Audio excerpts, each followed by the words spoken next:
Hello students. मैं doctor Anjali Srivastava, retired zoology professor from Jamshedpur बर्मन university, and this is my YouTube channel Adarshala. हम देख रहे हैं क्लास 12 का यूनिट 7 का चैप्टर 5 हम देख चुके। यूनिट 7 है जेनेटिक्स एंड इवोल्यूशन। सीबीएसई और एनसीईआरटी और क्लास 12 के और भी महाराष्ट्र बोर्ड का भी मैंने देखा और इंटरनेशनल बोर्ड का भी सिलेबस मेरे पास आया। और मैंने ये बड़ी अच्छी ही बात हम कहेंगे कि नेशनल लेवल पे इतने सारे बोर्ड्स, मेरे 4 बोर्ड तो मैं देख चुकी हूँ, सिलेबस मोर और लेस सब में वही टॉपिक्स हैं। क्लास 11 में भी और क्लास 12 में भी थोड़ी वर्डिंग्स में भले डिफरेंस हो, बट बेसिक सिलेबस सब में एक है।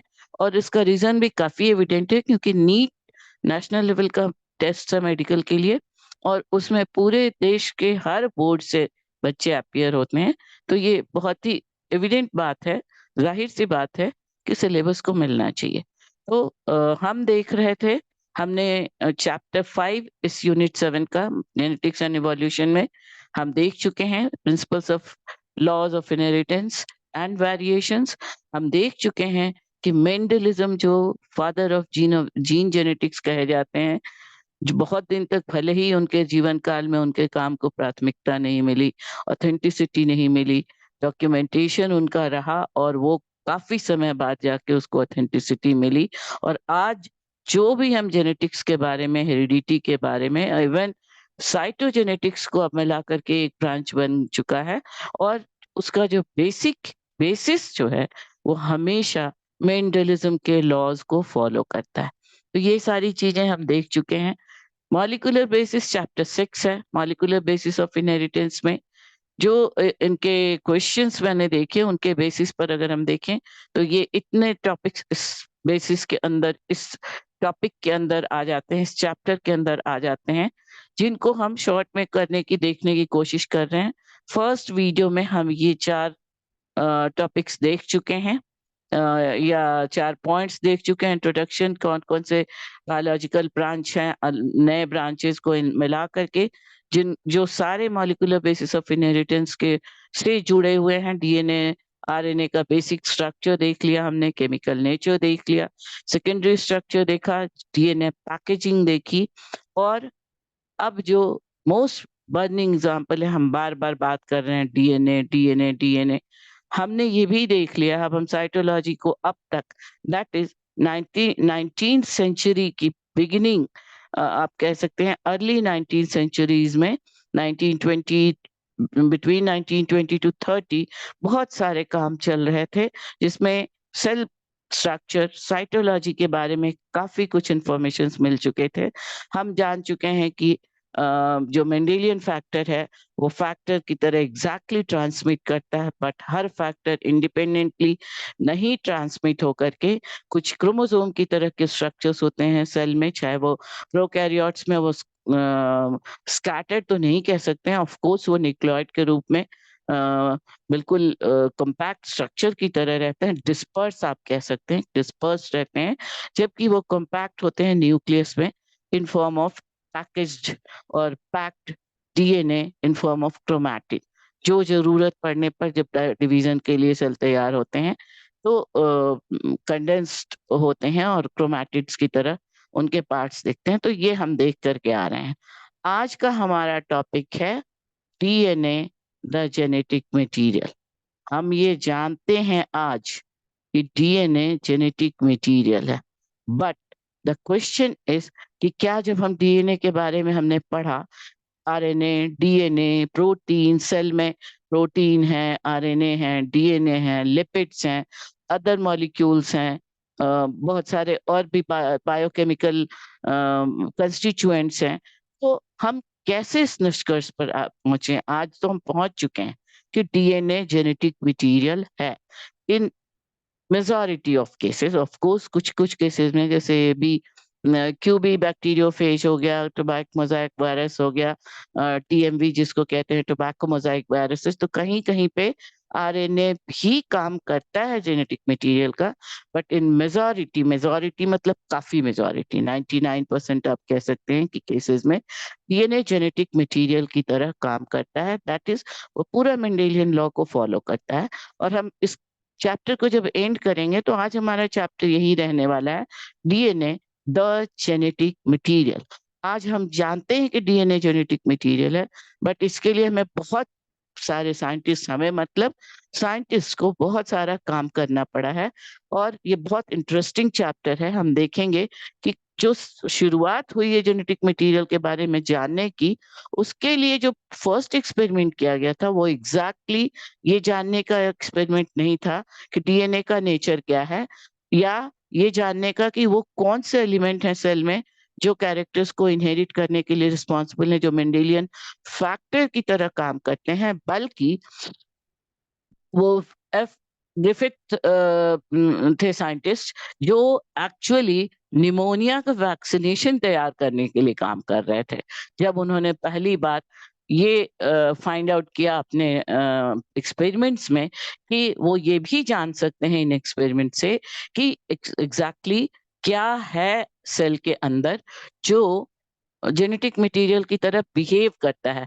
But that at that time exactly the DNA term के बारे में बहुत ज्यादा डिटेल्स नहीं बताया गया था। तो ग्रिफिथ ने वो उन एक्सपेरिमेंट्स में ये बताया कि कुछ ट्रांसफॉर्मिंग प्रिंसिपल्स होते हैं, टीपी, जिसको आप ट्रांसफॉर्मिंग प्रिंसिपल्स की तरह ग्रिफिथ ने एक्सप्लेन किया। फिर सेकेंड इंपॉर्टेंट एक्सपेरिमेंट इस सिलसिले में जो आया वो था एवरी, मैक्लॉयड एंड मैकार्टी, और मैकार्टी, ज्यादातर जगहों पर मैकार्टी लिखा हुआ है, but in some sites I have McCarthy also I have seen।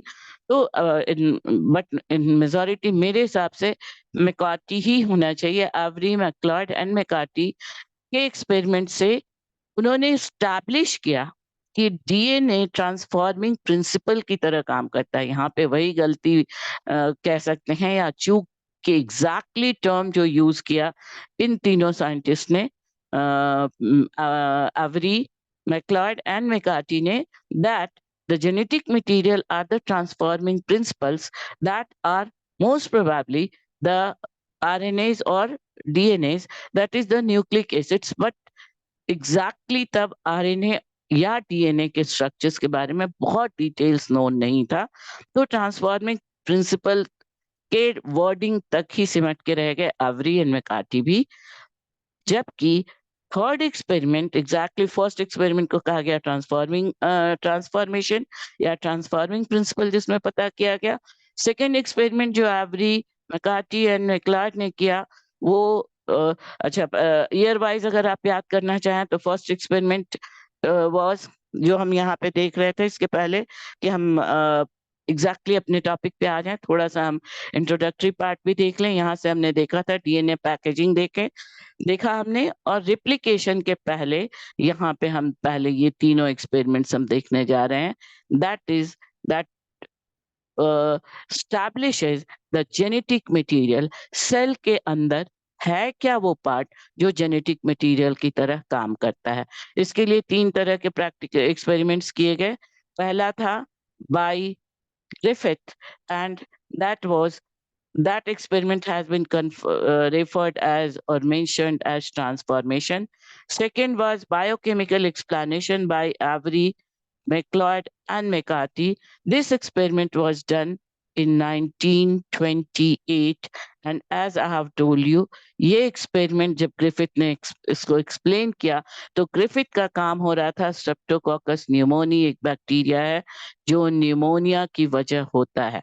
Pneumonia का से बचाने के लिए वैक्सीनेशन तैयार कर रहे थे Griffith. Frederick Griffith full name was.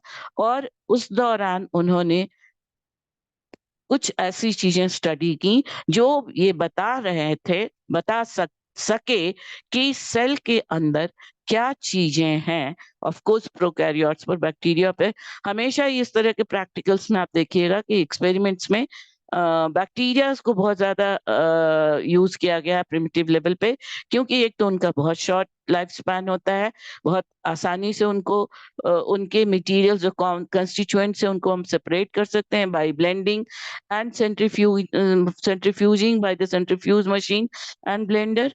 और इनसे रिजल्ट्स इनमें जो म्यूटेशनल चेंजेस हैं वो उनको भी स्टडी करना, जो ट्रांसफॉर्मिंग स्टेजेस या न्यू रिकॉम्बिनेशंस या म्यूटेशंस को भी स्टडी करना बैक्टीरिया के फॉर्म्स में आसान है। शेप्स इसका जरूर हम लोग क्लासिफिकेशन के समय पढ़ चुके हैं। स्ट्रेप्टोकोकस का मतलब ये, कॉकस मतलब ये राउंड स्ट्रक्चर्स हैं, और स्ट्रेप्टो मतलब ये लीनियरली अरेंज्ड हैं। तो ये इस तरह का स्ट्रेप्टोकोकस का अरेंजमेंट हुआ। तो फर्स्ट एक्सपेरिमेंट वो था जिसके बारे में हम देखेंगे। Second experiment transforming principles. जैसा मैंने आपको पहले बताया, ट्रांसफॉर्मेशन में ट्रांसफॉर्मिंग प्रिंसिपल्स का एक्सप्लेनेशन दिया फ्रेडरिक ग्रिफिथ ने, कि कुछ ट्रांसफॉर्मिंग प्रिंसिपल्स हैं जो ट्रांसफॉर्म होते हैं या ट्रांसफॉर्म कर देते हैं। बैक्टीरिया के केसेस को हम देखेंगे कि बैक्टीरिया के फॉर्म्स को कुछ मटेरियल है सेल के अंदर, बैक्टीरिया के सेल में भी, जो पर्टिकुलर कंडीशंस में ट्रांसफॉर्म कर देते हैं। और उनको ग्रिफिथ ने पाया कि वो कुछ डीएनए की तरह के स्ट्रक्चर हैं, बट उन्होंने अभी डीएनए टर्म यूज नहीं किया अपने एक्सप्लेनेशंस में, अपने कंक्लूजन्स में। फिर आए Oswald Avery, Colin MacLeod and McCarty MacLeod McCarty. They were after 16 years, 1944 में इन्होंने ग्रिफिथ के एक्सपेरिमेंट को और ज्यादा एक्सप्लेनेशन दिया। उनको टेस्ट ट्यूब में वो जो एक्सपेरिमेंट्स था वो अभी हम जस्ट देखेंगे।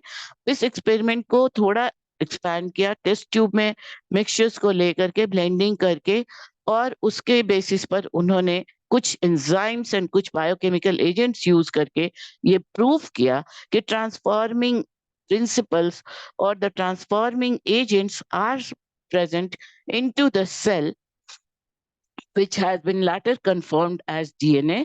डीएनए आरएनए के बारे में तब तक हम काफी जानने लगे थे कि डीएनए क्रोमोसोम में जीन की तरह रहते हैं और ये ट्रांसमिट करते हैं according to Mendelian laws. And then came the very confirmative experiment done and explained by Alfred Hershey and Martha Chase in 1952। 8 साल के बाद 16 साल के बाद 44 में आया एक्सप्लेनेशन, बायोकेमिकल एक्सप्लेनेशन, और 8 साल के बाद 52 में एक्सप्लेनेशन आया जिसने ये स्टैब्लिश किया कि yes, this is the DNA of the cell which acts as the genetic material that practicals that has been done by, again यहाँ पे blending and centrifugation वगैरह हुआ, ज्यादा मेजर स्केल पे हुआ, और यहाँ पर बैक्टीरियोफेजेस की सहायता से एक्सपेरिमेंट किया गया। तो जब हम एक्सपेरिमेंट, अब हम एक के बाद एक देखते हैं, बेसिक चीजें हम देख लेते हैं, और इन एक्सपेरिमेंट्स को करते समय दिमाग में ये बातें रखी गई कि जेनेटिक मटेरियल में एग्जैक्टली क्या क्या गुण होने चाहिए। सबसे पहला, ये अपना रेप्लिका बना सकें अपनी तरह, क्योंकि पेरेंट्स की तरह अगर ऑफस्प्रिंग है तो कुछ तो पेरेंट्स ऑफस्प्रिंग में जा रहा है जो पेरेंट के कैरेक्टर्स को लेकर के जा रहा है। तो इसलिए वो जरूर वो चीजें होनी चाहिए जो रिप्लिका बनाती हैं, डुप्लीकेशन नहीं, मल्टीप्लिकेशन नहीं, रिप्लिकेशन होना चाहिए। दैट इज, पुराना जो मटेरियल है वो भी हो और वैसा नया मटेरियल हो, वो एक साथ कंबाइन करके पास ऑन करें नए फॉर्म में, तभी पेरेंट्स के कैरेक्टर्स भी आते हैं और उनमें रिकॉम्बिनेशंस होते हैं, तो एग्जैक्टली कार्बन कॉपी नहीं बनता है। तो ये तो भी हम देख करके आ रहे हैं कि कैसे डीएनए करता है। Then should be stable, structurally भी और केमिकली भी इनको स्टेबल होना चाहिए। जनरेशन टू जनरेशन इनको मूव करना है तो इनकी स्टेबिलिटी बहुत स्ट्रांग होनी चाहिए, अदरवाइज इस मूवमेंट के दौरान ये टूट फूट सकते हैं, बर्बाद हो सकते हैं, इनका एरर रेक्टिफिकेशन नहीं होगा तो ये एग्जैक्टली जो इनका पर्पस है कैरेक्टर्स को कैरी ओवर करके लाना और एक्सप्रेस करना, ये सारा चीजें जो हम बात कर रहे हैं कि ये कैरेक्टर को लाते हैं, एक्सप्रेस करते हैं, ये सब चीजें हम केमिकल बेसिस पर, मॉलिक्यूलर बेसिस पर देखने जा रहे हैं। कैसे ये एक्सप्रेस करते हैं? एक्सप्रेस करने के लिए नाइट्रोजनस बेसिस कोडॉन के रूप में एक्ट करते हैं, अमाइनो एसिड्स को बनाते हैं, अमाइनो एसिड से पॉलीपेप्टाइड चेन बनता है, प्रोटीन बनता है, और वो प्रोटीन हर एक कैरेक्टर के एक्सप्रेशन के लिए एक प्रोटीन रिस्पॉन्सिबल होता है। तो ये सारी चीजें हम अभी देखते हुए आ रहे हैं और आगे भी देखेंगे जब प्रोटीन सिंथेसिस होगी। तो अभी हम देख रहे हैं कि जेनेटिक मटेरियल में क्या क्या चीजें होनी चाहिए। पहला हो गया, ये अपना रेप्लिका बनाए, एग्जैक्टली ना तो डुप्लीकेट पार्ट बना दें, क्योंकि पुराना को छोड़ के नया बनाने में बहुत सारी संभावनाएं हैं एरर्स की। तो ना मल्टीप्लाई टूट टूट करके बहुत सारे बन जाए, तो उसमें भी एरर्स की बहुत संभावनाएं हैं। एरर के लिए सबसे कम तब होगा जब एग्जैक्ट रेप्लिका बनेंगे। तो हम रेप्लिकेशन देखेंगे, डीएनए का रेप्लिकेशन स्टेबल होना चाहिए, structurally, chemically and functionally, then must have the scope for slow changes, mutations. Error कम से कम हो, स्टेबल हो, बट एरर बिल्कुल नहीं हो, ये भी नहीं होना चाहिए। ये हम देख कर के आ रहे हैं कि म्यूटेशंस होने चाहिए, रिकॉम्बिनेशंस के स्कोप होने चाहिए, तभी कार्बन कॉपी नहीं बनेगा, तभी इवोल्यूशन के स्कोप्स बनेंगे। स्लो चेंजेस ऐसे हों जो म्यूटेशनल हो, रिकॉम्बिनेशनल हो, ताकि वो इन द ड्यू टाइम आगे जा करके वो नए फॉर्म्स डेवलप कर सकें। क्योंकि हम इवोल्यूशन, मैंने पहले भी हमने देखा है कि evolution is related to genetics, और वो रिलेशन का सबसे स्ट्रॉन्ग बेसिस है ये recombination, linkage, crossing over, recombination and mutations, जो नए फॉर्म्स को बनाते हैं। ओरिजिनली हम आगे देखेंगे कि सबसे पहले शायद आरएनए बना, आरएनए धीरे धीरे म्यूटेट होकर के उससे डीएनए बने, और फिर आरएनए वर्ल्ड डीएनए वर्ल्ड में कन्वर्ट होने लगा, और इस तरह से पूरी दुनिया, एक छोटा सा बैक्टीरिया से लेकर के हम एक हाइपोथेटिकल एंसेस्टर से लेकर के जो आज सबसे मोस्ट इवॉल्व जो हम हैं, ह्यूमन स्पीसीज, वहां तक के बीच में इवोल्यूशनरी फाइलोजेनेटिक रिलेशनशिप स्टैब्लिश हो चुका है। तो उसको एक्सप्लेन करने के लिए भी जेनेटिक मटेरियल में रिकॉम्बिनेशन, थोड़े एरर्स होने चाहिए जो एरर हेरिटेबल हो सकें, और वो कोई नई प्रॉब्लम ना करके म्यूटेशनल चेंजेस में कन्वर्ट हो सकें, और नए फॉर्म्स को, वेरिएशंस को स्थान दे सके। तो वो कैरेक्टरिस्टिक होनी चाहिए, and it must be expressed in form of Mendelian character. Genetics का बेस तो है मेंडलिज्म, जो law of segregation and law of independent assortment, जो दो जान है जेनेटिक्स के। हर समय जब हम इनहेरिटेंस की बात करेंगे, तो जो भी चीज हम जानना चाह रहे हैं इनहेरिटेंस से रिलेटेड, उनको ये रूल्स फॉलो करने चाहिए। तो ये पहला माना गया था कि RNA was the first genetic material, but due to its unstable nature, ये हम इस वीडियो के लास्ट में देखेंगे कि आरएनए वर्ल्ड क्या है, डीएनए वर्ल्ड क्या है, और आरएनए को क्यों ज्यादा इंपॉर्टेंस नहीं मिला, डीएनए को ज्यादा इंपॉर्टेंस मिला एज जेनेटिक मटेरियल। और एक्सपेरिमेंटली हर तरह से ये प्रूफ भी हुआ कि DNA, the genetic material, fulfills all the required properties of a genetic material successfully. It performs. तो जैसा मैंने बताया, ये पूरा प्रेजेंटेशन हम एक बनाए हैं ताकि इसमें हम जब आगे कंसर्न चीजें आगे पीछे की बात करेंगे, तो पिछले स्लाइड से भी हम यहीं पे बता सकें।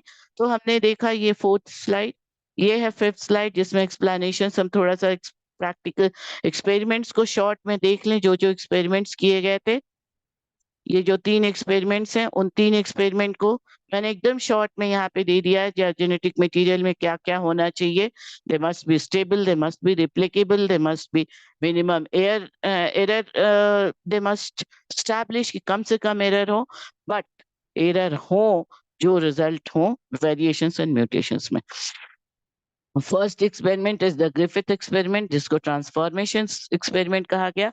और इसके लिए हम बिल्कुल शॉर्ट में इन तीनों एक्सपेरिमेंट्स को यहाँ पे बता दे रहे हैं, और इसके बाद इनके बारे में डिटेल्स, फिर से मैं वर्ड बाय वर्ड स्लाइड्स नहीं पढ़ूंगी, स्लाइड्स का अगर आप ये मेरी राइटिंग नहीं पढ़ पा रहे हैं तो डोंट वरी, आगे के स्लाइड्स में मैंने टाइप किया हुआ डिस्क्रिप्शन दिया हुआ है, उससे आप अपना नोट्स भी बना सकते हैं और पढ़ भी सकते हैं। यहाँ पे आप सिर्फ समझिए, this is the first experiment of Griffith, जिसमें ग्रिफिथ जो स्ट्रेप्टोकोकस निमोनी पे काम कर रहे थे।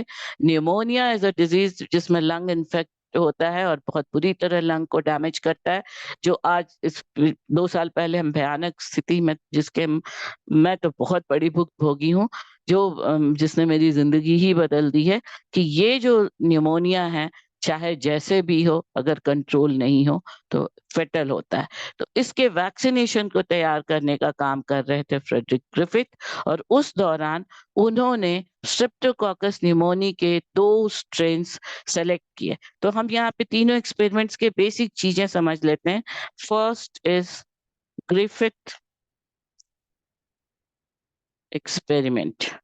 इस ग्रिफिथ एक्सपेरिमेंट को इन वेरी शॉर्ट हम यहाँ पे देख लेते हैं, और इसके एक्सप्लेनेशंस को पॉइंट वाइज आगे की स्लाइड्स में आप अपने नोट के लिए ले सकते हैं, जिसको हम एट ए ग्लांस आगे बढ़ेंगे। माइस को सेलेक्ट किया गया, आप जानते हैं लेबोरेटरी के लिए जो शहीद होते हैं प्रैक्टिकल्स में, अभी मैमेलियन फॉर्म्स में, वो है गिनी पिग या माउस, एक ही प्रजाति के हैं।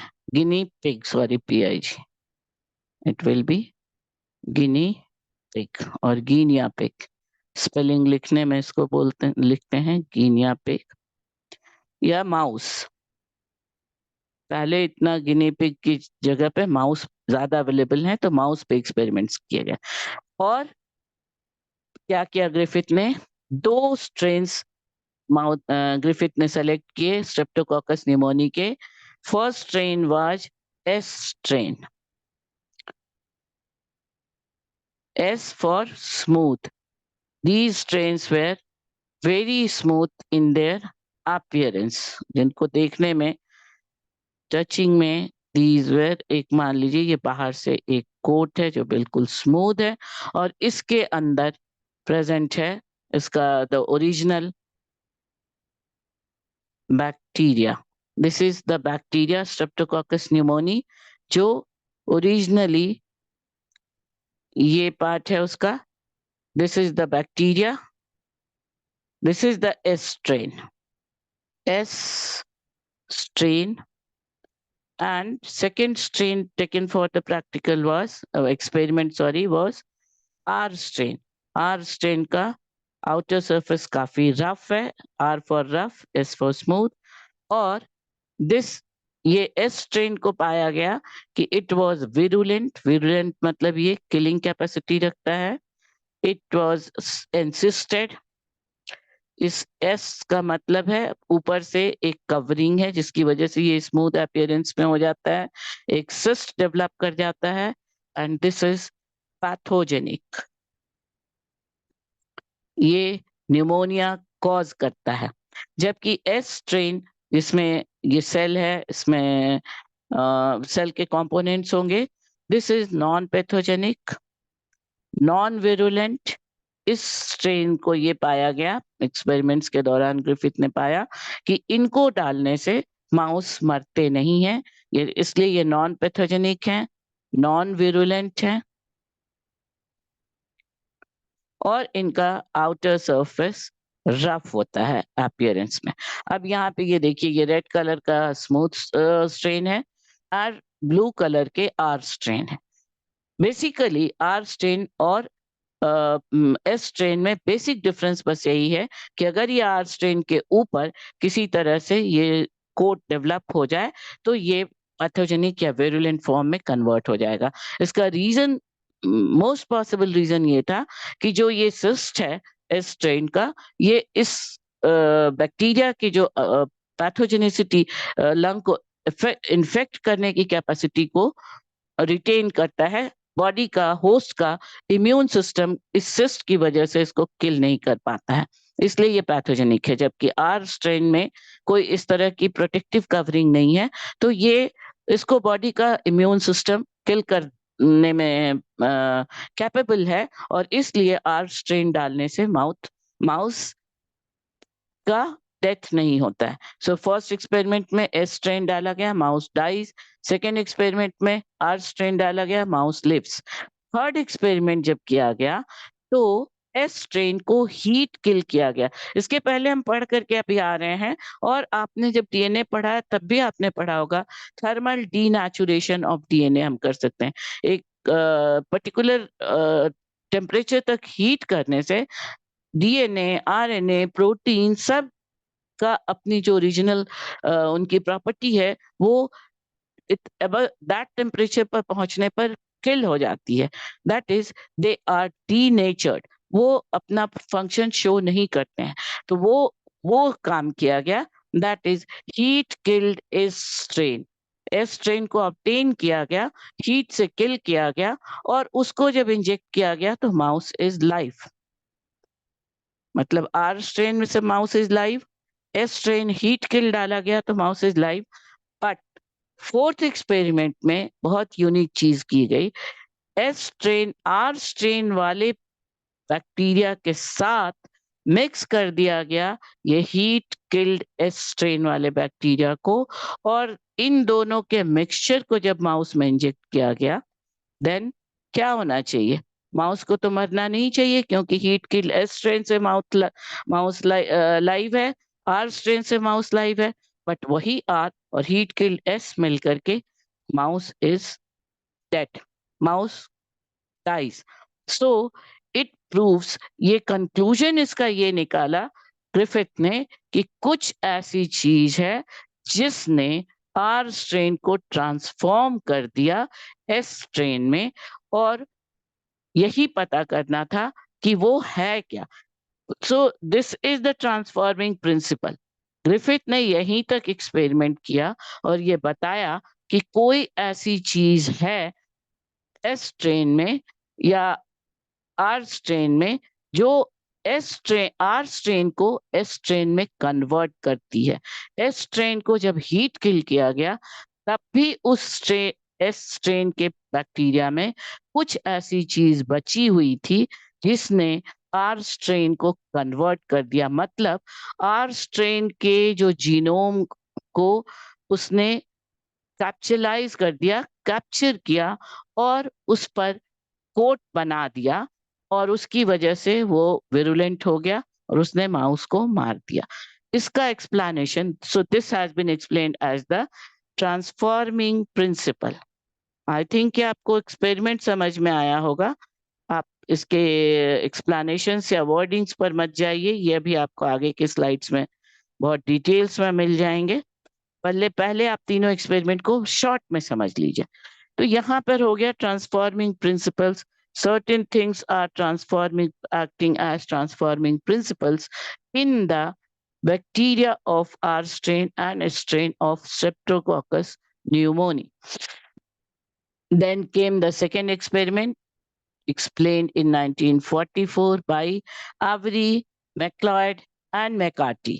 This experiment was shown by using certain enzymes. कुछ एंजाइम्स ऐसे यूज किए गए जिनके सहायता से ये प्रूफ करने की कोशिश की गई कि सेल के अंदर जो क्रोमैटिन नेटवर्क है उसमें डीएनए की तरह का, डीएनए आरएनए के बारे में तब तक काफी नॉलेज हो चुका था, but still every MacLeod and McCarthy ने डीएनए टर्म अभी भी नहीं यूज किया था अपने कंक्लूजन को। उन्होंने यही कहा कि ट्रांसफॉर्मिंग प्रिंसिपल जो हैं वो कुछ जेनेटिक मटेरियल डीएनए आरएनए की तरह के जो जीनोम को बनाते हैं वो हो सकते हैं। उसके लिए उन्होंने क्या किया, जो ये एक्सपेरिमेंट मिला, इस एक्चुअली ये जो माउस डेड हो गया, तो जब इसको एक्सट्रैक्ट किया गया, इसके ब्लड को एग्जामिन किया गया, तो पाया गया कि एस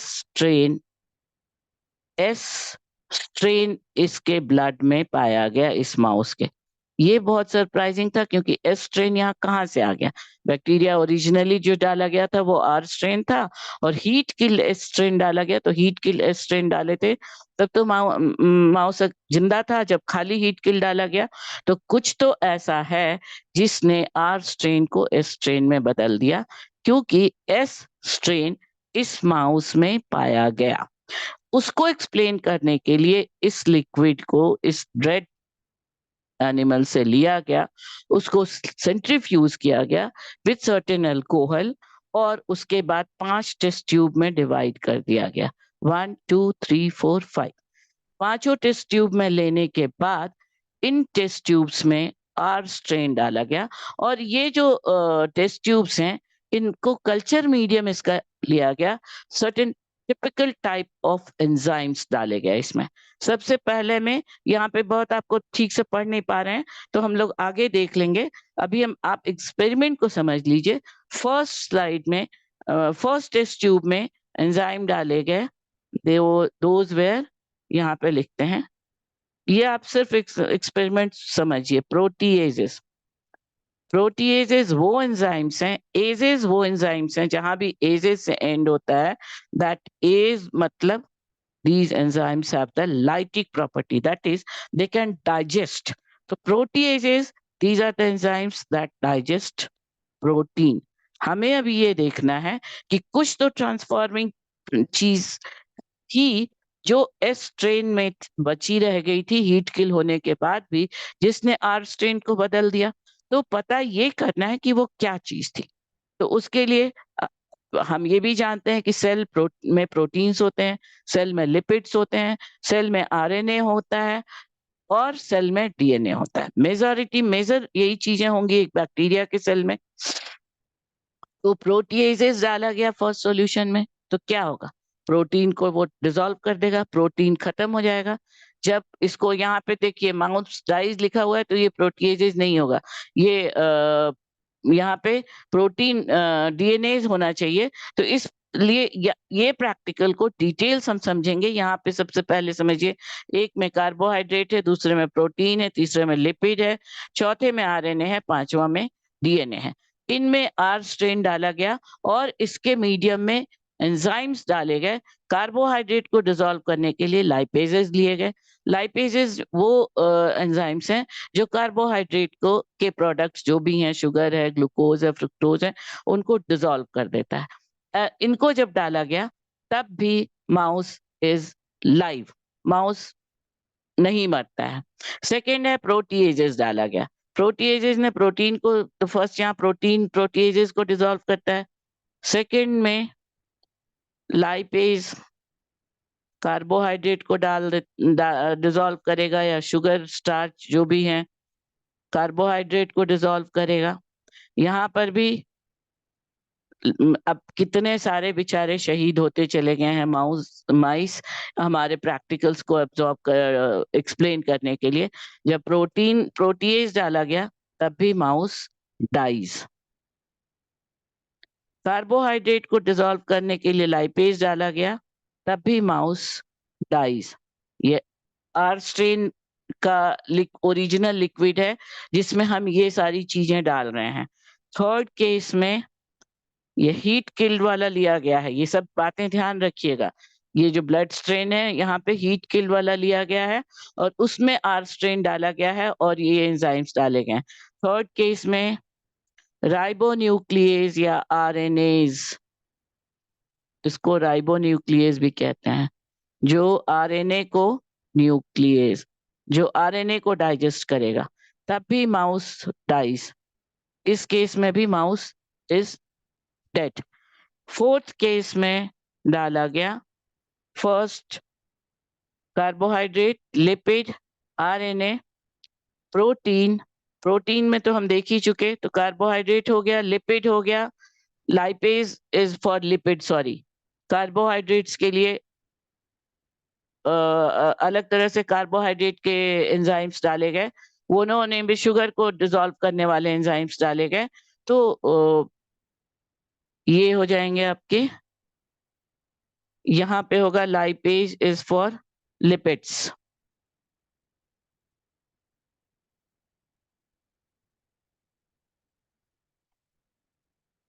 कार्बोहाइड्रेट्स के लिए भी कार्बोहाइड्रेट को डिसॉल्व करने वाले ये तो ग्रुप ऑफ एंजाइम्स होते हैं, बहुत तरह के कार्बोहाइड्रेट्स होते हैं, तो इनको डाइजेस्ट करने वाले एंजाइम्स डाले गए। Again mouse dies. इन चारों केस में माउस डाई हो रहा है अभी भी। फिफ्थ केस में deoxyribonuclease, deoxyribonuclease जो डीएनए को डाइजेस्ट कर देता है, इसको डीएनए एज भी आप लिख सकती हैं, जो डीएनए को डाइजेस्ट करता है, इसको जब डाला गया जिस टेस्ट ट्यूब में, 5वें टेस्ट ट्यूब में, here the mouse is live. अब ये 5वें केस में माउस डेड नहीं हुआ। तो इससे ये तो प्रूफ होता है, एक्चुअली डीएनए आरएनए टर्म बहुत ज्यादा यूज नहीं किया था मैकार्डी एवरी ने। उन्होंने ये देखा कि इस तरह के जो 5 तरह के एंजाइम्स या बायोकेमिकल नेचर इनका एक्सप्लेनेशन किया गया, एनालाइज किया गया, तो ये देखा गया कि जो जीनोम था उस बैक्टीरिया का, उसमें जो डीएनए को डाइजेस्ट करने वाले एंजाइम्स जब डाले गए, तो माउस उसके बाद जब माइस में इंजेक्ट किया गया तो ये माइस लाइव था। इसका मतलब कि डीएनए ही वो चीज है, वो ट्रांस जीनोम में डीएनए की तरह का ही वो मटेरियल है जो किल करने के लिए या जेनेटिक इनहेरिटेंस को, जेनेटिक कैरेक्टरिस्टिक को, जो आर स्ट्रेन के ऊपर एस स्ट्रेन का कैप्सूल डेवलप होगा तभी तो माउस लाइव रह जाएगा। तो उस तरह का जो स्ट्रेन डेवलप होता है आरएनए में, डीएनए को अगर मार दिया गया तो वो कैप्सूल नहीं बना और माइस जिंदा रह गया। तो this is the explanation for the transforming principal. इससे ज्यादा विजिबिलिटी के साथ एक्सप्लेनेशंस अभी मैकार्डी, एवरी एंड मैक्लॉयड ने भी नहीं दिया। So this was the explanation. Then third came, that is in 1952 by the Hershey's and Martha Chase, जिन्होंने बहुत ज्यादा स्टैब्लिश किया, बहुत थोड़ा और रिफाइंड रेडियो लेवलिंग यूज किया, रेडियो लेवल्ड आइसोटोप्स यूज किए उन्होंने मटेरियल्स के, मॉलिक्यूल्स के अपने एक्सपेरिमेंट्स में, बैक्टीरियोफेज यूज किया। और बैक्टीरियोफेज, इसके बारे में वर्डिंग्स और लैंग्वेज स्लाइड्स में दिए हुए हैं, यहाँ पे आप सब समझ लीजिए। बैक्टीरियोफेज या bacteriophage are those viruses which can be said as the parasites of bacteria, जो बैक्टीरिया पर पैरासाइट की तरह काम करते हैं, बैक्टीरिया को होस्ट की तरह यूज करते हैं। और वायरसेस, एक्चुअली वायरसेस का फंक्शनिंग क्या होता है? वायरसेस अपने आप में, तो हम ये पहले देख करके आ चुके हैं कि अपने आप में आप एक वायरस को निर्जीव पदार्थ ही कह सकते हैं। अपने आप में इंडिपेंडेंटली वायरस रिप्लिकेट या मल्टीप्लिकेट या डिवाइड नहीं कर सकता, रिप्रोडक्शन नहीं कर सकता है। जब भी वो अपने होस्ट को अटैक करता है तो उसका सबसे पहला कोशिश होता है अपने होस्ट के जीनोम को इफेक्ट करने का। और ये इसी प्रैक्टिकल से, इन्हीं एक्सपेरिमेंट से प्रूफ किया गया कि वो बैक्टीरियोफाज का भी वो जीनोम वाला भाग ही है, डीएनए वाला भाग ही है, जो अपने होस्ट बैक्टीरिया के जीनोम को अटैक करता है और उसको ट्रांसफॉर्म कर देता है अपने फॉर्म में। That experiment has been explained as transduction. It transduces the elements, its own element, into the genome of the bacteria, its host। और बैक्टीरिया के जीनोम को ओरिजिनल फाइनली वो तोड़ फोड़ करके एकदम खत्म ही कर देता है। अब इसमें हम फिर देखेंगे कि 2 तरह के केसेस हैं, generalize transduction and specialize transduction. Generalize transduction में ये बैक्टीरिया के जीनोम से कंबाइन करके रिकॉम्बिनेशन, रिकॉम्बिनेंट डीएनए भी प्रोड्यूस कर सकता है। और स्पेशलाइज्ड में वो पूरी तरह से बैक्टीरिया के जीनोम को खत्म करके अपने जीनोम को पूरी तरह से बैक्टीरिया के जीनोम में कन्वर्ट कर देता है। और फाइनली वो बैक्टीरिया होस्ट को तोड़ फोड़ कर देता है, पूरा ही ब्रेक कर जाता है।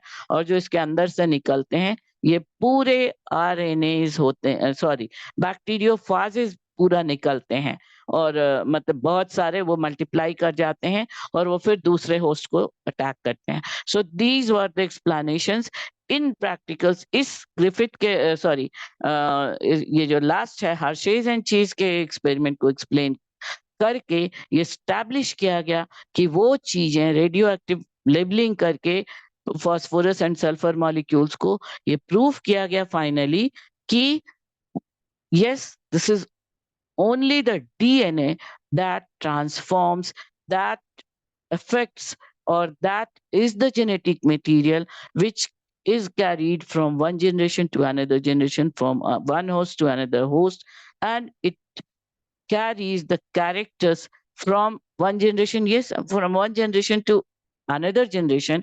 ये हो सकता है कि पैरासाइट का और होस्ट का रिलेशनशिप हो या पेरेंट और ऑफस्प्रिंग का रिलेशनशिप हो. ये एक्सप्लेनेशंस मेंडेलियन लॉ के हिसाब से ही है. ये सारा हम देखेंगे. तो ये 4th 5th स्लाइड हो गया. अब हम डिटेल्स इन प्रैक्टिकल्स का, इन एक्सपेरिमेंट्स का देखने के लिए आ जाते हैं. सीधे 18th स्लाइड से शुरू करते हैं. So this is the explanation of the Griffith's experiment. ये माउस डाइज एस स्ट्रेन से, माउस लिव्स आर स्ट्रेन से, heat kill strain, mouse lives, and R strain plus heat killed smooth strain, mouse dies. This is in 1928 on Streptococcus pneumonia. This Frederick Griffith was the scientist who conducted. Then the second is the transforming principle is DNA. This is proved by Avery, McLeod, and McCarthy in 1944 after 16 years. And this is the ये आपको यहाँ पे पूरा clear दिख रहा है. सो अब हमको लिखने की जरूरत नहीं होगी क्योंकि मेरी राइटिंग बहुत ही बुरी है, इसलिए मैंने लिख के उसको बिल्कुल शॉर्ट करके आपको समझाने की कोशिश की है. और अब ये डिटेल्स हम लैंग्वेज यहाँ सारा दिया हुआ है. Now first is polysaccharide destroyed by the enzymes. इस एंजाइम्स को यूज करके यहाँ पे बायोकेमिकल एक्सप्लेनेशंस है of transforming principle is DNA. Transforming principle की तरह एक्सप्लेन किया ग्रिफिथ ने. Transforming principle is DNA every, MacLeod and McCarthy ने एक्सप्लेन किया यूजिंग द डिफरेंट नेचर्ड एंजाइम्स जो अलग अलग मॉलिक्यूल्स को डिसॉल्व करने या डाइजेस्ट करने या लाइसिस करने के कैपेबल हैं. Lipid destroyed by lipases, polysaccharides destroyed by certain group of enzymes which can be said to be as the carbohydrate ases. वो group of enzymes से कार्बोहाइड्रेट को किल किया गया. Mouse dice. यहाँ अभी भी माउस जिंदा नहीं बचा. लिपिड को डिस्ट्रॉय कर दिया गया, माउस अब भी मर गया. आरएनए को डिस्ट्रॉय किया गया बाय राइबोन्यूक्लियेज और आरएनएज, तब भी माउस डाइस. एंड प्रोटीन को डिस्ट्रॉय किया गया बाय प्रोटीएजेस, तब भी माउस डाइस. जब डीएनए को डीऑक्सीराइबोन्यूक्लियेज या डीएनए से डिस्ट्रॉय किया गया तो देखा गया कि लाइव स्ट्रेन नहीं बना, माउस इज लिविंग, माउस जिंदा है.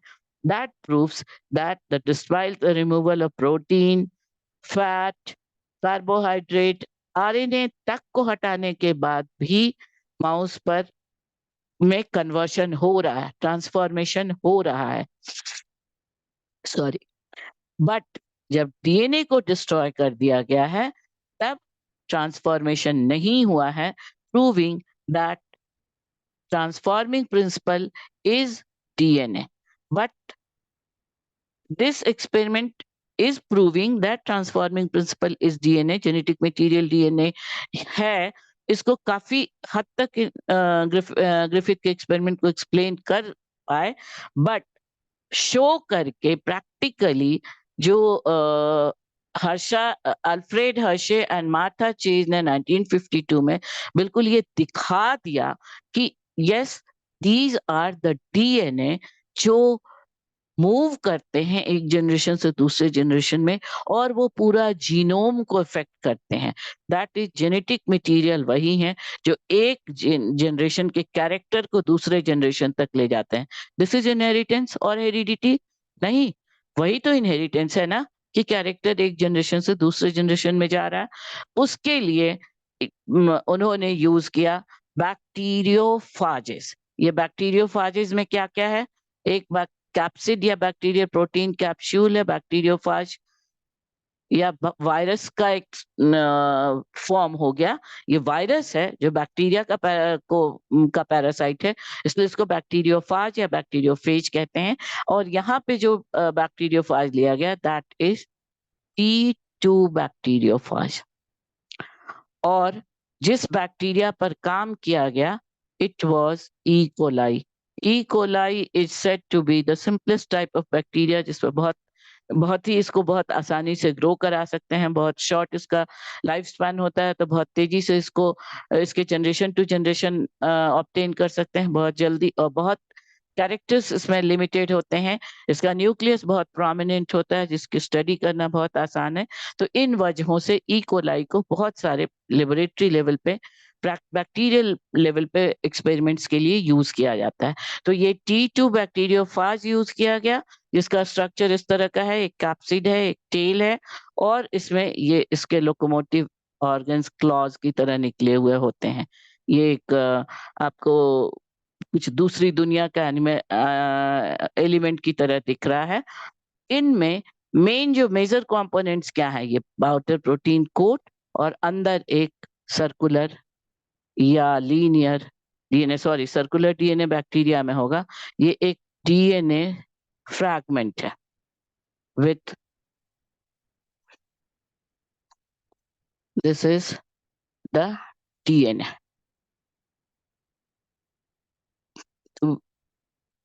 वायरस का स्ट्रक्चर में एक प्रोटीन कैप्सूल होता है, और उसके अंदर जीनोम होता है, जो मोस्टली डीएनए होता है। तो ये डीएनए जो है, तो ये प्रोटीन हो गया, डीएनए हो गया। अब इनको रेडियो एक्टिव लेबलिंग इनकी की गई। प्रैक्टिकली इनको रेडियो एक्टिव एनवायरनमेंट में या मीडिया कल्चर में ग्रो कराया गया। इस तरह के मीडिया कल्चर में, रेडियो एक्टिव कंडीशंस में ग्रो कराया गया। हालांकि ये जो यहाँ पे मत जाइए, ये ऑब्जर्वेशन है, इसी तरह के टेस्ट ट्यूब में ले करके इनको ग्रो कराया गया। बैक्टीरियोफाज को एक में डाला गया P32 labelled radio active isotope was use एक कल्चर मीडियम में। तो पी फॉर फास्फोरस। फास्फोरस कहाँ होता है, अगर आपको याद हो, फास्फोरस डीएनए में होता है। फॉस्फेट मॉलिक्यूल शुगर के साथ मिलकर के न्यूक्लियोटाइड्स बनाते हैं। तो फास्फोरस इज इन डीएनए, तो P32 से इसको लेबल किया गया, रेडियो एक्टिव लेबलिंग की गई डीएनए के प्रोटीन को। और दूसरे एक्सपेरिमेंट में कल्चर मीडियम में रेडियो एक्टिव लेबलिंग की गई सल्फर की बाय S35। सल्फर के एटम की लेबलिंग की गई S35 लेबलिंग। अब ये हम अभी लेबलिंग के बारे में नहीं जाने, बस हम इतना जान लें कि ये आइसोटोप्स होते हैं, जो नॉर्मल जो ये एटम्स होते हैं, इनको रेडियो एक्टिव रेज से जब इनको ट्रीट कराया जाता है तो ये लेबल्ड हो जाते हैं, और इनमें एक इल्यूमिनेशन, एक तरह से फ्लोरेसेंट कैपेसिटी आ जाती है, जिससे देख करके, ऑफ कोर्स नेकेड आई से नहीं, microscope, particular type of electron microscopes के भी बहुत स्पेसिफिक टाइप ऑफ माइक्रोस्कोप से इनको ऑब्जर्व कर सकते हैं। बट यस, इनको हम एकदम डिफरेंटली आइडेंटिफाई कर सकते हैं। तो पहला हो गया रेडियो एक्टिव फास्फोरस, दूसरे मीडियम में रेडियो एक्टिव सल्फर डाला गया बैक्टीरियोफेज को इस तरह से। सो this is radio active labelled S35, यहाँ पे सल्फर की रेडियो एक्टिव लेबलिंग है, और यहाँ पे P32 डीएनए लेबल्ड है रेडियो एक्टिव। ये अलग से जब साइंटिफिकली आप टेक्निक से स्टडी करेंगे इंस्ट्रूमेंट से, तो इसको आप आइडेंटिफाई कर सकते हैं। अब इन बैक्टीरियोफाजेस से इन्फेक्ट कराया गया ई कोलाई को, तो दोनों ई कोलाई में यहाँ पे बैक्टीरियल जीनोम होगा, that is the circular DNA. अब यहाँ पर से ये एंटर जब करते हैं, तो इन्फेक्शन कराने के लिए फर्स्ट स्टेप हो गया radio active labelling, second step हो गया पेनिट्रेशन। ये इन्फेक्शन के पहले हम ये कह सकते हैं कि पेनिट्रेट कराया गया। द सेकेंड स्टेप में be considered as the penetration. ये बैक्टीरियोफाज को पेनिट्रेट कराया गया बैक्टीरिया के अंदर। एक केस में इस तरह से पेनिट्रेशन हुआ होगा, पेनिट्रेशन जब हुआ उसके बाद इसकी स्टडी की जाएगी, इसको ब्लेंड करके सेंट्रीफ्यूज करके। तो स्टडी की पेनिट्रेशन, सेकेंड स्टेप में पेनिट्रेशन हुआ। पेनिट्रेट जब कराया गया है, तो ये जो कवरिंग है, खोल जो है, जिसको हम कहते हैं इस तरह के प्रैक्टिकल्स में आरबीसी का स्टडी करने के लिए आरबीसी को लिवर हाइपरटोनिक सॉल्यूशन में रखते हैं, और उसमें से जब वो पानी बाहर चला आता है तो खाली खोल बच जाता है। उसी तरह ये जो बैक्टीरियोफाज का पेनिट्रेशन कराया गया है तो बाहर की तरफ खोल रह गया है, तो इनको हम कहते हैं घोस्ट सेल्स कहते हैं। तो ये घोस्ट सेल्स बाहर रह गए हैं। अब ये देखा गया कि एक प्रैक्टिकल, अब ये 2 लेवल पे प्रैक्टिकल एक्सपेरिमेंट्स हो रहे हैं। पहले केस में 35S सल्फर लेवल बैक्टीरिया है। सल्फर लेवल बैक्टीरिया को यहाँ डाला गया, घोस्ट सेल बाहर रह गया। ये देखा गया कि ये जो न्यूक्लियाइड था बैक्टीरिया का ये टूट फूट गया है, इस पर कुछ तो इफेक्ट हुआ है। इसमें आगे इसकी ब्लेंडिंग से तोड़ा, टूट फूट गया नहीं है, तोड़ा गया है। ब्लेंडर में डाल करके, मिक्सी की तरह के स्ट्रक्चर में डाल के इसको तेजी से ब्लेंड किया गया विथ ए कल्चर मीडियम। ये हमने पहले भी देखा गया, अल्कोहलिक कल्चर मीडियम लिया जाता है, जिसमें इस बैक्टीरिया को, जो इन्फेक्टेड बैक्टीरिया है S35 से और P32 से, दोनों को कल्चर मीडियम में डाल करके उसकी ब्लेंडिंग की गई। और उसके बाद उसको सेंट्रीफ्यूगेशन मशीन में, सेंट्रीफ्यूज मशीन में, सेंट्रीफ्यूगेशन भी मुझे लगता है आप समझते होंगे कि एक ऐसा मशीन आता है जिसके बीच में एक सेंटर रहता है, उसमें टेस्ट ट्यूब में डाल के आप लिक्विड को डालिए और खूब तेजी से रोटेट कराया जाता है।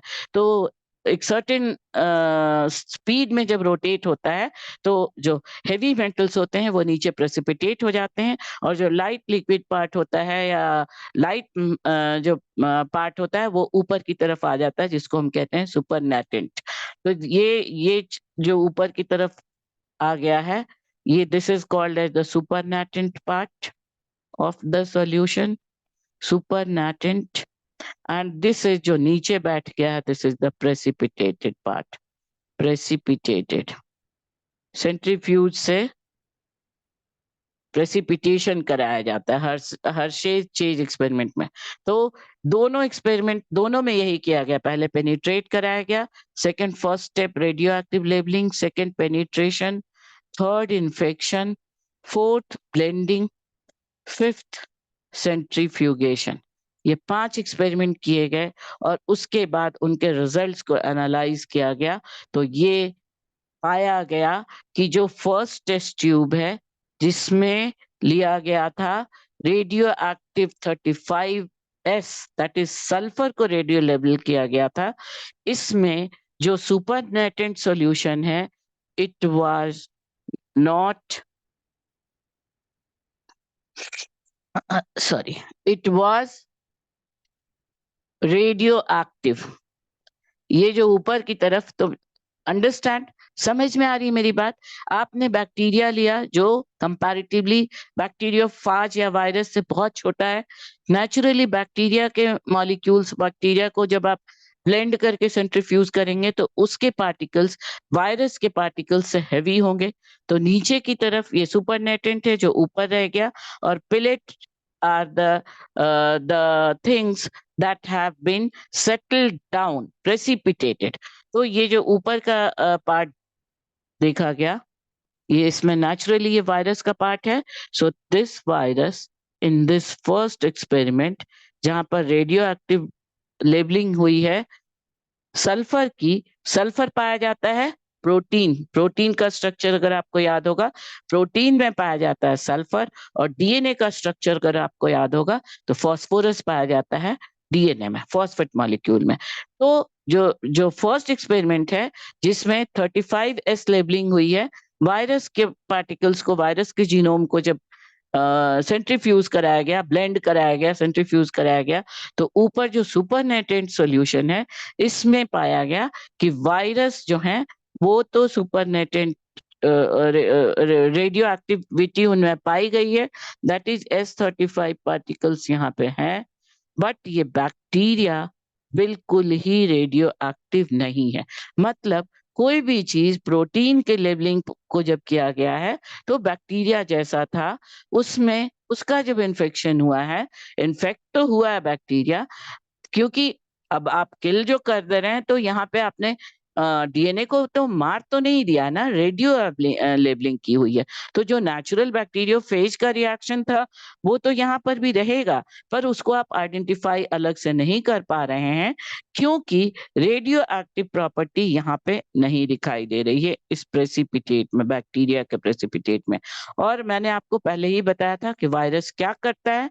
वायरस अपने होस्ट की मशीनरी को एक्वायर कर लेता है और अपने होस्ट की मशीनरी से वो अपने आप को लाइव करता है और अपने तरह के वायरसेस पैदा करने लगता है, रिप्रोड्यूस करने लगता है या मल्टीप्लाई करने लगता है, और अल्टीमेटली वो होस्ट को ही किल करके बहुत सारे, एक बैक्टीरियोफेज से बहुत सारे बैक्टीरियोफेज निकल आते हैं।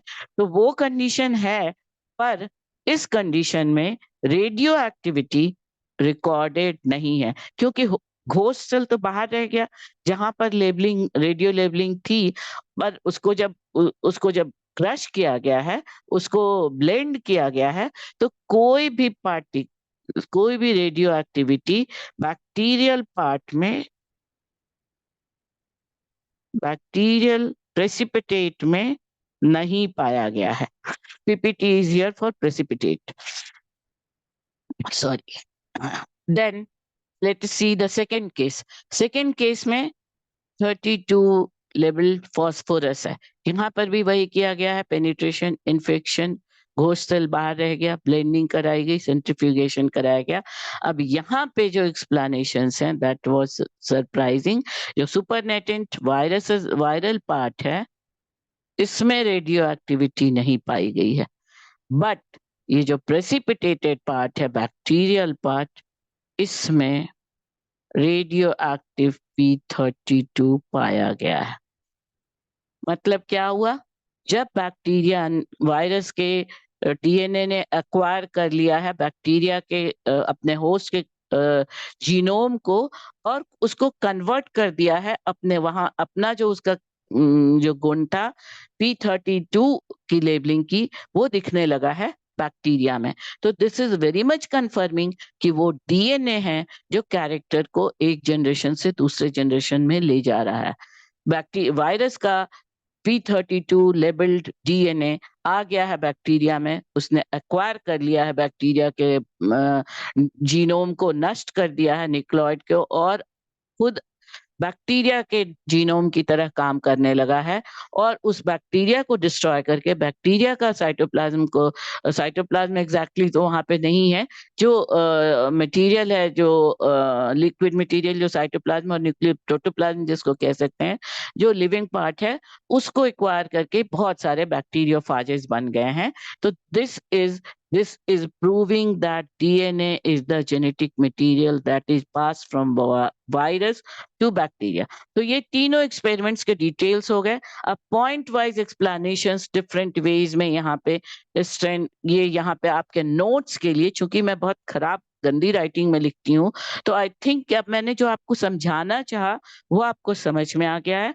अब इन स्लाइड्स में आपको बहुत क्लियरली टाइप किए हुए डिटेल्स मिल रहे हैं। ये हीट किल्ड है, क्या रिजल्ट्स मिले हैं, इसका एक्सप्लेनेशंस क्या है, ये सारे ट्रांसफॉर्मिंग प्रिंसिपल ग्रिफिथ एक्सपेरिमेंट से मिला था। इसको एवरी को मैकलॉड एंड मैकार्टी ने ट्रांसफॉर्मिंग प्रिंसिपल के बायोकेमिकल एक्सप्लेनेशंस दिए प्यूरिफाइड बायोकेमिकल्स की सहायता से, और फाइनली ट्रांसडक्शन प्रूफ किया गया। ये आपके ग्रिफिथ का बैक्टीरियल ट्रांसफॉर्मेशन हो गया। इस ट्रांसफॉर्मेशन के अगेन वर्डिंग्स हैं जो आप अपने तरीके से, बहुत सारे रिप्रेजेंटेशन हमने दे दिए हैं, और हर रिप्रेजेंटेशन कोई ज्यादा, एक एक्सप्लेनेशन एक में कोई वर्ड ऐसा है यहाँ पे, जैसे ये लिविंग सेल का एक्सप्लेनेशन ज्यादा है, ये बैक्टीरियल कॉलोनीज का एक्सप्लेनेशन ज्यादा है। तो इस तरह से जो आपको जितना हेल्प कर सके उसको आप ले सकते हैं। And these are the wordings. ये एवरेज एक्सपेरिमेंट का रिप्रेजेंटेशन 3 फॉर्म्स में है। पहला एक रिप्रेजेंटेशन है, दूसरा इस तरह से कल्चर ट्यूब में लेकर के हीट किल किया गया और इस तरह से उसको एक्सप्लेन किया गया। sugar coat is not transforming principle, protein not transforming principle, RNA not transforming principle, and DNA is the transforming principle. This is the basic conclusion जिसमें again ये आपका Griffith and Avery and MacLeod and McCarty के experiments को combine करके हम इस तरह से एक्सप्लेन कर सकते हैं कि एस स्ट्रेन रेड है, आर स्ट्रेन ब्लू है, हीट किल स्ट्रेन है, फिर एस स्ट्रेन को आर स्ट्रेन के साथ ज्वाइन किया गया है और पाया गया है कि जो आर स्ट्रेन थे वो कंप्लीटली एस स्ट्रेन में कन्वर्ट कर गए हैं, और अगर डीएनए ट्रांसफर नहीं हुआ है, जहां पर डीएनए को किल किया गया है, वहां पर आर स्ट्रेन कन्वर्ट नहीं हुआ है एस स्ट्रेन में. So these are the explanations of first two experiments, transforming principle or transforming principle में biochemical explanations. Then comes lastly the transduction, that is the confirming experiment, confirming that DNA is the genetic material. Now, this transduction has been proved in two ways. ये आपके NCERT में नहीं है, generalize transduction and specialize transduction, but NEET के लिए ये question एक हो सकता है, बीएससी के लिए तो डेफिनेटली है. तो मैंने बहुत शॉर्ट में 2 स्लाइड्स में बता देने की कोशिश की है. डिटेल्स आप यहाँ से ले लीजिए. यहाँ पे जो जनरलाइज ट्रांसडक्शन है वो तो वही एक्सप्लेनेशन है जो हमने कहा. ये बैक्टीरिया का डीएनए, ये जो पिंक कलर का है, ये बैक्टीरियोफाज का डीएनए है. ये आया, इसने ये ब्लू कलर का या पर्पल कलर का जो बैक्टीरिया का डीएनए है, इसको तोड़ दिया, इसको ब्रेक करके ब्रेक किया, और उसके बाद इसने अपना जो पिंक कलर का डीएनए है वो इंट्रोड्यूस कर दिया, बैक्टीरियल डीएनए को रिमूव ट्रांसफॉर्म कर दिया, कन्वर्ट कर दिया वायरल फेज डीएनए में, और बहुत सारे बैक्टीरियोफाजेस बन गए, एंड फाइनली ये बैक्टीरिया का सेल रप्चर हो गया और ये सारे निकल करके नए बैक्टीरिया को इन्फेक्ट करने लगे हैं. तो ये जनरलाइज ट्रांसडक्शन है. Now in the specialize transduction क्या होता है, यहाँ पे एक्चुअली इसका एक्सप्लेनेशन ये है कि रिकॉम्बिनेंट डीएनए बन जाता है, जिसमें एक पार्ट बैक्टीरियल डीएनए है और दूसरा पार्ट बैक्टीरियोफाज का डीएनए है. तो इस तरह के से रिकॉम्बिनेंट कॉम्बिनेशंस भी मिल सकते हैं, बट स्पेशलाइज ट्रांसडक्शन में बिल्कुल ही बैक्टीरियल केसेस को यहाँ पर आप देख रहे हैं. इस तरह से lysis of bacterial cells, phage release infection of new bacterial cell, इस तरह से ये नए बैक्टीरिया में आ रहे हैं, पुराने बैक्टीरिया को तोड़ते जा रहे हैं और बिल्कुल नए तरह के यहाँ से आए. और ये पूरा सीरीज आप इसका एग्जाम्पल, इसका डिटेल लैंग्वेज आप यहाँ से ले सकते हैं. That is will completely specialized transductional form है, जिसमें बैक्टीरियल क्रॉसिंग ओवर हो रहा है. रिकॉम्बिनेशन फॉर्म्स यहाँ पे भी अपीयर होते हैं और बिल्कुल नए फॉर्म्स भी अपीयर होते हैं. Virus capsid synthesis and assembly. So this is the explanation of the 3 experiments that have shown that DNA is the genetic material. Now, last but not the least, अब हम देख लें एक बार कि किस तरह से डीएनए को ही जेनेटिक मटेरियल बिल्कुल कंफर्म प्रूफ किया गया और उसके लिए क्या-क्या कैरेक्टर्स होने चाहिए जेनेटिक मटेरियल में, जो हम पहले भी देख करके आ रहे हैं. डीएनए को ये the properties of genetic material what should be, ये हम इसके पहले एकदम शुरू में भी हमने देखा था. This is established that DNA is the genetic material from the Hershey-Chase experiment. In some viruses, however, exceptional cases में tobacco mosaic virus and QB bacteriophage, ये भी हम पहले देख चुके हैं कि ये 2 केसेस स्पेसिफिक हैं जिनमें आरएनए काम करता है जेनेटिक मटेरियल का. तो on the basis of these two observations, हम characteristics of genetic material में क्या-क्या होना चाहिए. पहला, it should replicate. दूसरा, it should be chemically and structurally stable. क्यों, ये हम देख चुके हैं. तीसरा, it should provide scope for slow changes or mutation required for evolution. Errors बिल्कुल कम होने चाहिए, तो स्टेबिलिटी होनी चाहिए. वो आरएनए में भी है. आरएनए में कंपैरेटिवली कम है डीएनए की तुलना में, जबकि डीएनए काफी स्टेबल स्ट्रक्चर है. तो वो गुण आरएनए और डीएनए दोनों में है. एबल टू रिप्लिकेट, आरएनए भी कर सकता है, डीएनए भी कर सकता है. स्टेबल डीएनए ज्यादा है, आरएनए कम है. Should provide scope for slow changes mutation, ये आरएनए ज्यादा करता है, आरएनए का स्ट्रक्चर. लेस स्टेबल है इन कंपैरिजन टू डीएनए, जिसके लिए मेन वजह है ये ribose sugar and deoxy sugar. Ribose sugar का ये जो सेकेंड मॉलिक्यूल कार्बन एटम से अटैच्ड हाइड्रोक्सिल ग्रुप है, जो कि यहाँ पर नहीं प्रेजेंट है, ये बहुत कमजोर होता है, ये बॉन्डिंग कमजोर होती है, और इस वीक बॉन्ड की वजह से आरएनए में स्टेबिलिटी कम होती है, और आरएनए तेजी से इसमें म्यूटेशन शो कर सकते हैं, तेजी से इसमें म्यूटेशन शो हो सकता है, और दैट में lead to many mutations or the new combinations. So these are the हम यहाँ पे देख रहे थे कि जेनेटिक मटेरियल क्या होना चाहिए। तो according to above mentioned rules, both the nucleic acid RNA and DNA have the ability to direct duplications. तो ये हमने देखा, स्टेबिलिटी डीएनए में ज्यादा है, रिप्लिकेट दोनों कर सकते हैं, DNA and RNA, but it should be able to express itself in form of Mendelian character. यहाँ सबसे ज्यादा स्ट्रॉन्ग पॉइंट है कि ये इनको आइसोलेट होना चाहिए, सेग्रीगेट होना चाहिए, देन असॉर्ट होना चाहिए इंडिपेंडेंटली। ये कैरेक्टर डीएनए ज्यादा सक्सेसफुली एक्सप्लेन करता है, रिप्लिकेशन ज्यादा सक्सेसफुली एग्जैक्ट रिप्लिका बनाता है डीएनए, और स्टेबिलिटी मिनिमाइज लीस्ट एरर के संभावनाएं होती हैं, because it's double helical structure. इसमें अगर कुछ एरर्स होते भी हैं तो चूंकि दो कॉम्प्लीमेंट्री स्ट्रैंड्स हैं, तो यहाँ बहुत ज्यादा संभावनाएं हैं कि उन एरर्स को रेक्टिफाई आसानी से किया जा सकता है इन कंपैरिजन टू आरएनए। सो अब ये तो हम जितना भी पता कर रहे हैं, ये इन्फर कर रहे हैं, जो साइंस के स्टडीज के लिए पहले पता किया जाता था। तो ये जस्ट आउट ऑफ वे थोड़ा जा करके हम आपको समझा दें कि साइंटिफिक जो स्टडीज एंड इन्फरेंसेस लिए गए, तो शुरुआत में जब साइंस की डेवलपमेंट हुई थी, तो चीजों को पहले ऑब्जर्व किया गया, फिर समझने की कोशिश की गई कि ऐसा क्यों हुआ। तो that is observation, then experiments, then inferences, अनुमान लगा के। पर आज का जो तरीका है, जो मॉडर्न तरीका है, उसमें इन्फर करते हैं और तब ऑब्जर्व करते हैं। तो ये सारे तरीकों से पहले डीएनए को ज्यादा पॉसिबिलिटीज दिखाई दिया कि डीएनए की ज्यादा पॉसिबिलिटीज हैं, डीएनए के जेनेटिक मटेरियल होने के, एंड देन एक्सपेरिमेंटली बहुत सारे एक्सपेरिमेंट्स करके ये प्रूव किया गया कि yes, this is true, that DNA is much more genetic material in comparison to RNA.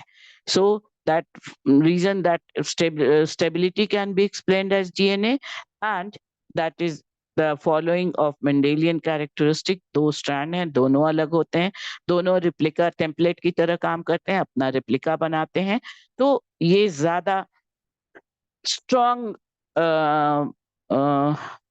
आप कह सकते हैं कि पॉसिबिलिटीज हैं डीएनए के बनने के।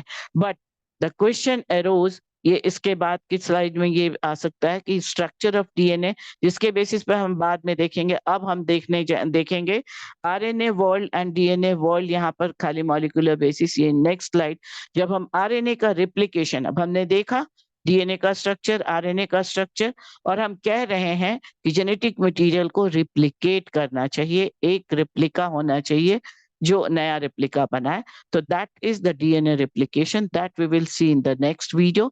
ये काफी लंबा हो चुका है, बट आई थिंक कि ये आपको समझ में आया होगा। और some more points in this relation you can take from here, that is protein and lipids in majority of cases RNA2 does not fulfill above mentioned characters। ये लैंग्वेज मैंने थोड़ा सा लिख दिया है आपके अपने नोट के लिए। denaturation of DNA is also we have seen। so these are the things। अब हम जब replication देखेंगे तब हम देखेंगे एक कंफ्यूजन ये भी था कि डीएनए पहले आया कि आरएनए पहले आया। तो it was established by the scientist जिन्होंने इस एक्सपेरिमेंट को किया, Walter Gilbert. Walter Gilbert was the scientist who has explained that it was RNA first। एक समय था जब आरएनए का वर्ल्ड था, this has been proved by Walter Gilbert.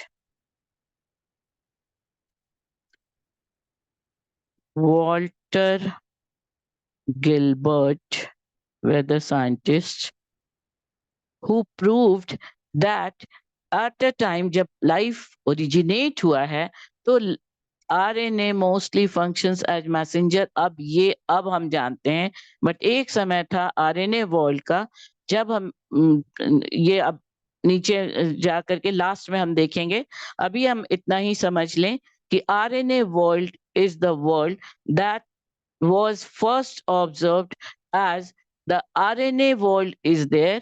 RNA सबसे पहले आया, बट चूंकि आरएनए में स्टेबिलिटी कम थी, म्यूटेशन एंड रिकॉम्बिनेशन बहुत ज्यादा आरएनए शो कर सकते थे, तो इसलिए आरएनए वर्ल्ड को दिस इज फास्ट। अब ये स्लाइड्स हम रिप्लिकेशन के बाद ही, बल्कि लास्ट में हम बाद में देखेंगे। ये आप DNA world and RNA world ये सब हम देख चुके लैंग्वेज में, एक्सप्लेनेशंस में। अब आप अपने नोट्स के लिए यहाँ से ले सकते हैं। Just it this is enough to know that that RNA world was first observed। काफी समय तक आरएनए था, दोनों जेनेटिक मटेरियल की तरह काम कर सकते हैं, बट प्रीवियसली आरएनए वर्ल्ड था। उस आरएनए में चूंकि स्टेबिलिटी डीएनए की तुलना में कम थी, तो आरएनए ज्यादा तेजी से म्यूटेट होता गया और उसमें मॉडिफिकेशंस चेंजेस ज्यादा होते गए। And possibly this is the reason कि आरएनए बाद में मैसेंजर की तरह, अडाप्टर की तरह, स्ट्रक्चरल एंड कैटालिटिक मॉलिक्यूल की तरह ज्यादा काम करने लगा और डीएनए जेनेटिक मटेरियल की तरह ही प्रूफ हुआ, स्टैब्लिश्ड हुआ। उसमें स्लो म्यूटेशनल चेंजेस आने लगे और इसीलिए शुरुआत में एक्सटेंशंस बहुत ज्यादा हुए, स्पीसीज के नए फॉर्म्स लगातार बनते जा रहे थे। अब stability millions and millions years ago RNA world जब था, तो बहुत ज्यादा तेजी से चेंजेस हो रहे थे, एवोल्यूशनरी चेंजेस, जो धीरे धीरे डीएनए के एग्जिस्टेंस के अपीयरेंस के साथ स्टेबिलिटी आती गई और स्पीसीज एक्सटेंशन के केसेस धीरे धीरे काफी कम होने लगे, जो अब फिर से बढ़ गए हैं, बट उनकी वजह कुछ और है, हमारी मैन मेड एक्टिविटीज की वजह से, that we will discuss in the environmental conditions. So this is about the molecule sorry DNA is genetic material. I think, I hope कि आपको काफी अच्छे से समझ में आया होगा। So do like, share and subscribe the channel. Description box जरूर देखिए, क्योंकि बहुत सारी चीजें जो जिस्ट है, जो पूरे वीडियो का मैं कोशिश करती हूँ कि आपको डिस्क्रिप्शन बॉक्स में दे दूं, जिसको पढ़ के आप समझ सकें कि आपको अपना नोट्स कैसे बनाना है और पॉइंट्स किन स्लाइड से लेना है वो आप ले सकें। So do like, share and subscribe the channel if you like it. Tell your friends about this. Raise your advices, suggestions, comments in the comment box, and then you can also.